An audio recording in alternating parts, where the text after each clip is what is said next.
I guess that I'll just start out basically, which how's been the reception to your film at this year's Fantasia Film Festival? Has it been a positive experience?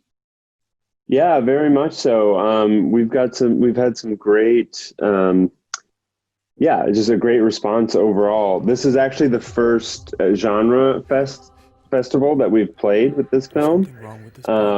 So we're usually like a genre film in a sea of kind of more standard indie dramas. Exactly.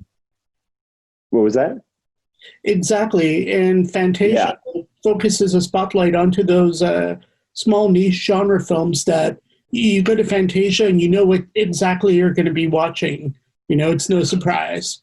Yeah, exactly. So anyway, so it's been so great to share it with the, genre fans, people who are really, rabid for this kind of film and who have a really strong knowledge base about films that are made within the genre space, so it's actually been amazing. Like it's really, above and beyond what we expected, because again, like I said, often we kind of are sticking out in a lineup of, films that aren't, that the audiences aren't necessarily going there to see genre. So it's been really excellent. That's great. So maybe you can describe a little bit about the inspiration behind the film of Sanzaru and how it came to be. Yeah, I would love to. Yeah. I mean, as an idea, I think it started to build up in my mind, in my imagination around the time that my grandparents were starting to pass away. And, there were a few years there where on both sides of my family, I lost, a couple family members. And during that time, we had a lot of live-in help. We had people who, home health aides, professionals who came and took care of my grandparents because their wish was to stay in their home for the last years of their life. So I think it was kind of observing the relationship between the two families, like our family, who were the employers, and then also the employee and the family of the employee, who often were in, or at least sometimes were in another country because they were technically economic migrants. They were in America specifically to work, which is a very common sort of arrangement in America right now, is, particularly for, domestic workers. So whether it's a nanny or a home health aide or a nurse, they're often actually from a different country, and they're sending some of their paycheck home to support their families in the other country. So I think it was, in that time, kind of seeing how intimate the relationship that the home health aides had with my grandparents as they were passing away, and with the family. And it just was such an interesting dynamic. And I think, as part of my grieving process and processing everything that was going on, it was just important to me to kind of explore that. And I think that that's where the seeds of the idea came from. Okay. So I feel that more and more directors that work inside the horror and thriller genre, they necessarily don't go for the loud bumps and the loud sounds that accompany horror films, whether they like to focus more or highlight little details with the camera, which I think is strongly the case for this film. So maybe you can expand a little bit onto that and why you wanted to take that approach more to the film. Sure, definitely. Yeah. I mean, I think in some ways it's, film as a narrative medium, and, and particularly genre films, I think they're kind of cyclical. So like, I guess I kind of feel like we're going through a new cycle. I mean, I'm not the only person to say this, but I think in the 60s and 70s there, the genre had like a resurgence, particularly the horror genre had a resurgence of popularity. And there were a lot of, young filmmakers or, auteurs who were kind of exploring the genre and expanding on it. You can think of like Stanley Kubrick with The Shining, or Roman Polanski with Rosemary's Baby. And I think that they were taking an old genre that had kind of gotten stale and trying to bring a new type of filmmaking, just what was popular then, and what kind of filmmaking looked like at that time.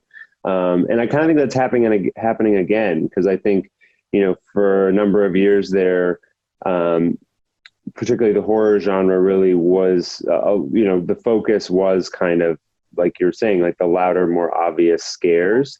And I think like to maybe greater reflect the time that we're living in and just the sort of the state of the medium of film, I think filmmakers for a number of years now have really started, like you said, to kind of take a more subtle, or maybe not subtle, but like quieter route, you know what I mean? And kind of pick apart some more psychological and socio-political issues and kind of take them on and freshen up the genre. So yeah, I think for me, it was just about, I think, often as filmmakers, we're just trying to emulate the films that we love. So I think I just, I saw things that I loved and I wanted to make something that reflected that.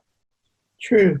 So maybe you already got into this a little bit, but with the new decade right now, fast approaching and hitting us right now, where do you see the future of the horror film and thriller film genre going? Like, will it be more artistic? Will it be found footage, or will the trilogies continue, or maybe a different kind of subgenre? That's a really good question. I mean, I think a lot of it is going to be about where the audience wants to see it, go. So I think that like the story of film and cinema in the next decade is really going to be one of change, and one of, a lot of it's going to be about how we watch our films in some ways, and how we watch our stories.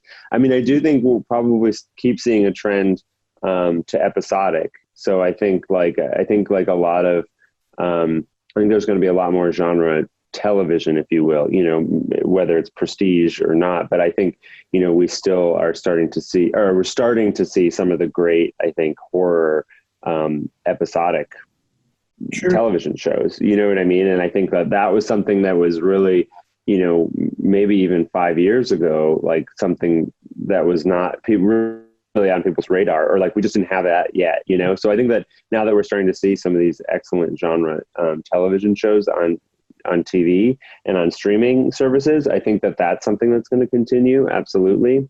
And I think also we're going to keep seeing the trend of really, really low budget things migrating their way into our homes via the streaming services.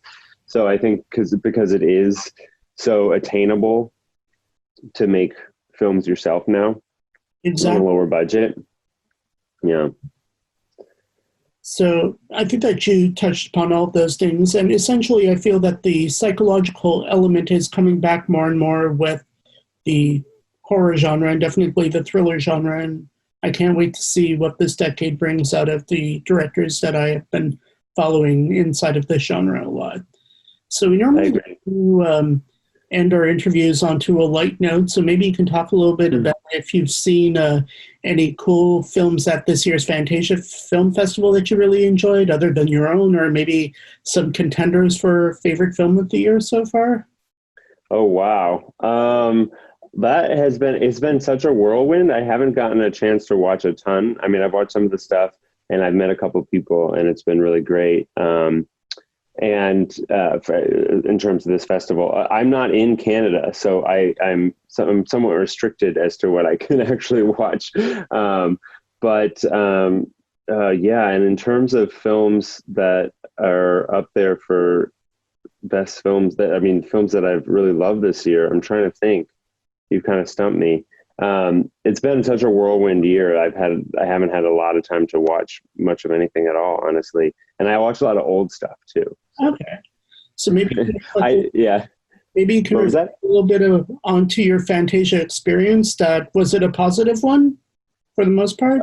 100%. Yeah, absolutely. Everyone has been so accommodating, and it's been a really unique experience because of the just the nature of the world right now, I guess you could say, and the virtual event of it. Do you usually go like yourself? I'm always downtown there onto my Tuesdays, and it's always a great where you're running from back and forth from auditorium to auditorium trying to catch films, or then going to a cafe or a bar and trying to write up, something onto the film that you just watched, and then trying to make another screening. So Yeah. always like long nights and early mornings for me.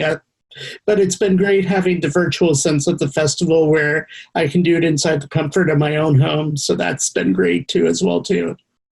Yeah, I mean, I definitely miss the festival atmosphere for sure, but there are some upsides to that too. Sure. But yeah, it has been truly unique, I think. I mean, the whole festival circuit this year has just been something very different from where I think we're all used to. Mhm. Do you miss normally screening your films in front of an audience and having the audience reaction to it? I mean, 100%. There's no, yeah. I mean, there's really no replacement for that. I think that's definitely one of the biggest, sadnesses for me for this year in the festival circuit. And I would have loved to, particularly, like I'm saying, this is the first, or like I was saying, this is the first genre festival we've played. So I would have loved to see this in front of genre fans and talked, in person.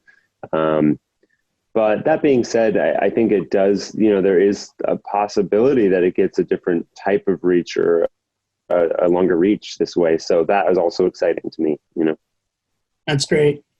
Well, Yeah. thank you for taking the time today and answering Thank you. questions. And mostly and foremost, congratulations onto the film. Thank you so much. Thanks for taking the time.